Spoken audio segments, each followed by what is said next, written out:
It's an incredibly beautiful Monday today, and it's my greatest delight to welcome you to Faith Capsules powered by the Shaper's Ark.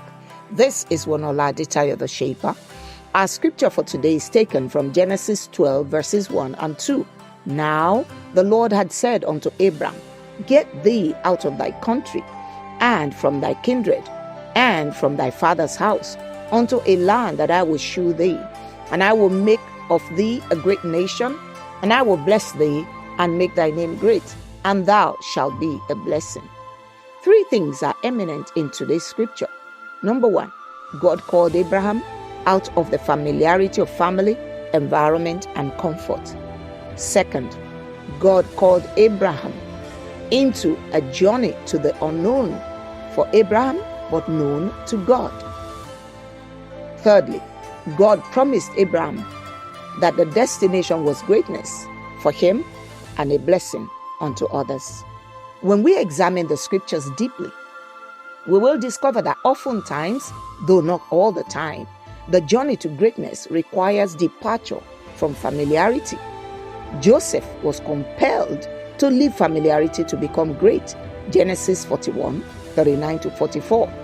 Esther had to leave familiarity to become queen.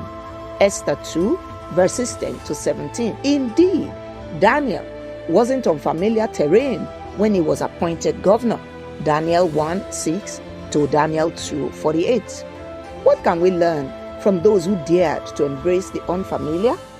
How do we position ourselves for this possible call out of familiarity? Number one, willingness is key. To position ourselves for greatness, we must be willing to leave our comfort zones when God calls or sends opportunities, or indeed when affliction comes our way. If Abraham stayed in the comfort zone, he would never have tasted greatness in the divine dimension that God planned for him. Isaiah 1:19. If ye be willing and obedient, ye shall eat the good of the land. Second, unwavering trust in God. Abraham trusted God even when he was asked to sacrifice his only son. He declared by faith that God would provide himself a lamb in Genesis 22:8, and God did. Daniel also trusted God by his refusal to defile himself with the king's meat in an unknown terrain. Daniel 1:8 to 16. We must trust God to guide us through uncharted paths if we are to position ourselves for the journey to the unknown. Proverbs 3:5 and 6. Trust in the Lord with all thine heart, and lean not unto thine own understanding. In all thy ways acknowledge him, and he shall direct thy paths.